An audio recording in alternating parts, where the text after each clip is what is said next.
I'm going to be showing you how to make this Milkmaid dress with lacing behind. It is very simple to make. Now I've gone ahead to take my measurements, the shoulder to nipple, shoulder to underbust, half length measurements, and the basque length measurements. Now I've gone ahead to mark my neck measurement. Now to get your nipple to nipple measurement, you're just going to divide your bust measurement divided by 4, whatever you get, minus 2. For mine, I used 4 inches. Now you're going to mark it from your shoulder to nipple to your back length. Now you go down by 1 inch and take out ½ inch on both sides. Now connect the lines and go ahead and connect it from the one at the top, like from the 1 inch that you went down by. Then you're going to take your body measurement, your round waist measurement, round bust measurement. Just go ahead to attach it. You don't need your hip measurement for this particular style. So after that, you are going to add your sewing allowance. So I used 1.5 inches for my sewing allowance. Now after adding your sewing allowance, remember we took ½ inch on both sides, which gives us 1 inch. So you're going to add back that 1 inch that you took out. Yes, and then connect it back to your 1.5 inch that you have on your bust length. Now go ahead and mark your back line, and then do what I'm doing here. I'm folding the dart so as to get the exact line for the center front and also for the side front, so that when I cut my fabric, one will not be shorter than the other, or one will not be longer than the other. So when you do it like this, you're going to get the exact same length on both sides, on both the center front and the side front. So just go ahead and connect the line like you see me doing in the video. Then for the shoulder, remember we went down by 1 inch. Then get the middle of your shoulder. That is how you determine where your curve is going to start from. Now for the front dart, you're going to go in by ½ inch on the middle of the shoulder. And for the back dart, you don't need to go in by ½ inch. Now because I'm cutting the front and back together, so I'm marking 2 armholes so that it will help me cut my back measurement. Now for the back armhole, I'm just going to connect the line like that. So we are taking out this part that I just marked. Now for the front neck, I want it to be a bit revealing, not very revealing though. So I went in by 1 inch, and then I came down by 10 inches. Now it's time to draw the cup. You're just going to place your curve and draw it out. Then for the side, you're going to use your nipple to nipple measurement plus ½ inch. Sorry, the nipple to nipple measurement plus ½ inch, and you're just going to connect the curve. This is the neck that I'm cutting for the front pattern, and you're just going to connect that line to your front armhole, just like so that I'm doing in the video. Now it's time for me to mark or to curve the back neck, and that's what I just did. And for my pattern, I like to put my allowance for my shoulder on my pattern. So I just went up by ½ inch, and then I connected it to the line on top. Now you start cutting your pattern. Just watch what I'm doing in the video.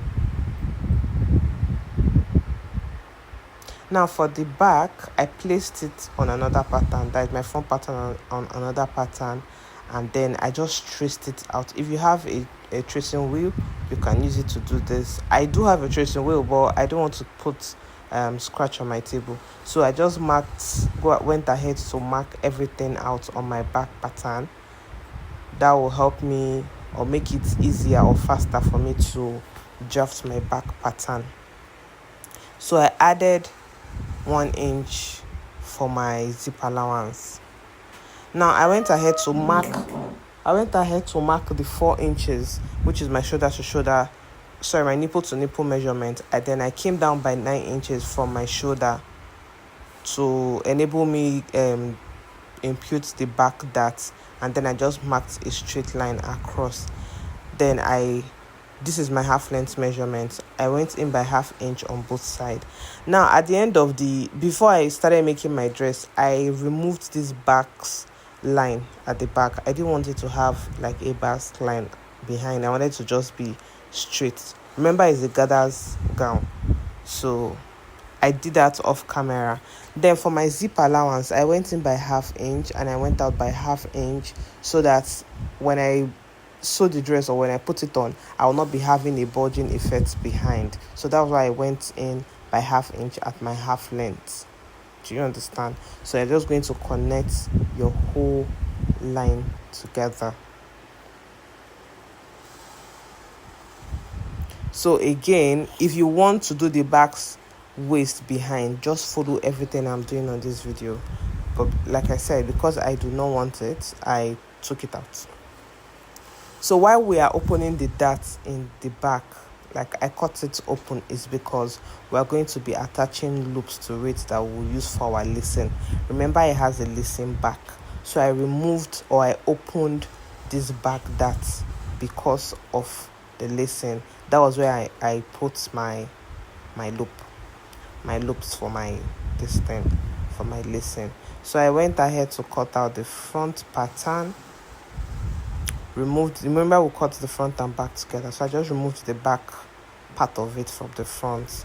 Then I opened the center front and the side front.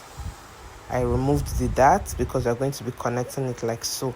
Then I went ahead to also align, to make sure that the center front and the side front align together after cutting my material and after joining it. Now for the front part of it, the upside of it, that is the bust part, we are going to be using slash and spread method. Remember, it has a little bit of gathers under the bust, so we are going to be using a slash and spread method. You can slash it or spread it as much as you want. This is how I want mine. I don't want it to be so much or to be so gathered. I want it to be like a little bit. So I went ahead to place it on another brown paper and I started to spread. Now I think I used 1 inch to spread, and I think I used 1/2 inch for some of it. Remember, I said I did not want mine to be too gathered. So just do exactly what I'm doing in the video. Now you're still going to go ahead to mark everything we have here, so that it does not get you confused. Just connect your lines and remove the one that you already slashed, and just reconnect it again to get a perfect shape or perfect drawing. Now I went ahead to cut it out like I'm doing in the video. So this is it for the bust area of my cloth. Now remember, I said the back, I opened it because I want to attach my loops for my lacing. So that was what I did for the back. So before I close the dart, I'm going to attach my loops on there. So now it's time for me to cut on my fabric. Now if you are cutting, please remember to add 1/2 inch for your sewing allowance. Remember to add 1/2 inch like you see me doing in the video. So this is what it should look like after cutting. You should have something like this. Now do the same thing for your bust area for the front. Remember to add your 1/2 inch sewing allowance. Now you're going to notch the center part of the bust part, so that when you are attaching it to your bodies, is going to align. Now for the back part, you see the way I cut it, I opened that place. Remember, I said we are adding our loops for sewing. So I'm just going to go ahead and gum my hairstay off camera, and this is it after gumming. I did not gum for the bust part because I did not want it to be standing. Now I've turned the neck part of my front and I've gathered one part of it, and this is what I'm showing you. And this is the bodies. Then I added the sewable bonings to it. Now this is what the back part looks like after attaching my loops for my lacing. And that's it.